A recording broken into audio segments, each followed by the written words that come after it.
Hi hello friends, ఈరోజు నేను ఒక వీడియోని పోస్ట్ చేయాలనుకుంటున్నాను. అదేంటంటే బియ్యం రవ్వతో చేసుకునే ఉప్మా అన్నమాట. సో చూసేద్దామా మరి. ఇది ఎంతమందికి తెలుసు ఫ్రెండ్స్, మనం వరి నూక ఉప్మా అనేది అంటారనమాట. ఆంధ్ర సైడ్ అయితే మనం బియ్యం కూడా ఆడించుకుని చేస్తారు. సో మా వారైతే ప్యాకెట్ తీసుకొచ్చారనమాట వరి నూక, శ్రీలలిత బ్రాండ్దే. సో రైస్ రవ్వ అంటారు, అలాగే వరి నూక. ఇంకా ప్రాసెస్లోకి అయితే వెళ్ళిపోదామా మరి. ఇక్కడ ఆనియన్స్, పచ్చిమిర్చి, కరివేపాకు, కొత్తిమీర, పోపు సామానం, పల్లీలు అవి వేసుకున్నాం అనమాట. ఇంకా ఇది చిన్న అల్లం ముక్క అయితే వేసుకోవాలి. అల్లం అనేది చిన్నది యాడ్ చేసుకోవాలి. Hello friends, first time visit చేస్తే కనుక మన ఛానల్ని తను బాలశ్రీ బ్లాగ్స్ని ప్లీజ్ మై ఛానల్ని సబ్స్క్రైబ్ చేసుకోండి గైస్, ఫస్ట్ టైం విజిట్ చేస్తే కనుక. సో ఇంకా ప్రాసెస్లోకి అయితే వెళ్ళిపోదాం. నేను ఇక్కడ ప్యాన్ తీసుకున్నాను, అందులోకి ఒక 2 టేబుల్ స్పూన్స్ అయితే ఆయిల్ అయితే తీసుకున్నాను. మనం ఇందాక పెట్టుకున్నాం కదా, అవన్నీ ఇలా వేయించుకోవాలి.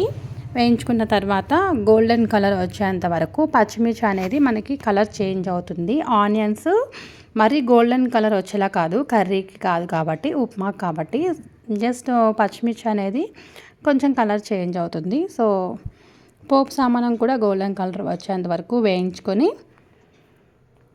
సో చూసారా ఫ్రెండ్స్, పచ్చిమిర్చి కొంచెం కలర్ చేంజ్ అయింది. అప్పుడు ఈ గ్లాస్తో నేను 2 గ్లాసెస్ వాటర్ అయితే తీసుకున్నాను అనమాట. సేమ్ ఇలా 2 గ్లాసెస్ వాటర్ అయితే తీసుకొని ఒకసారి బాగా మిక్స్ చేసుకొని, అందులోకి మనం కొంచెం ఉప్పు అయితే యాడ్ చేస్తున్నాను. లాస్ట్లో మనం చూసి ఉప్పు సరిపోయిందో లేదో అప్పుడు సాల్ట్ అయితే యాడ్ చేసుకోవచ్చు. ఇప్పుడైతే ఉప్పు వేసి మొత్తం ఒకసారి బాగా కలిసేలాగా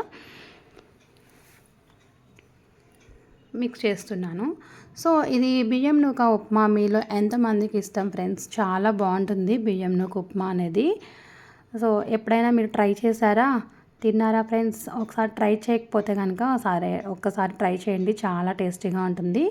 ఇది చాలా మంచిది కూడా, హెల్తీ కూడా. ఈవినింగ్ స్నాక్స్ టైంలో కూడా చేసుకుని తినవచ్చు. సో నేను ఇందాక చూపించాను గ్లాసు, ఆ గ్లాస్తో 1 గ్లాస్ వాటర్ పోసుకున్నాను కదా, సేమ్ అదే గ్లాస్తో నేను రవ్వ అయితే యాడ్ చేసుకున్నాను అనమాట. సేమ్ ఈ విధంగా 2 గ్లాసెస్ వాటర్కి 1 గ్లాసు రవ్వ అయితే సరిపోతుంది. సో ఈ విధంగా బాగా కలిపేసుకుని, నేను మీడియం హైలో కాదు లోలో కాదు, మీకు చూపిస్తాను చూడండి ఒక్కసారి.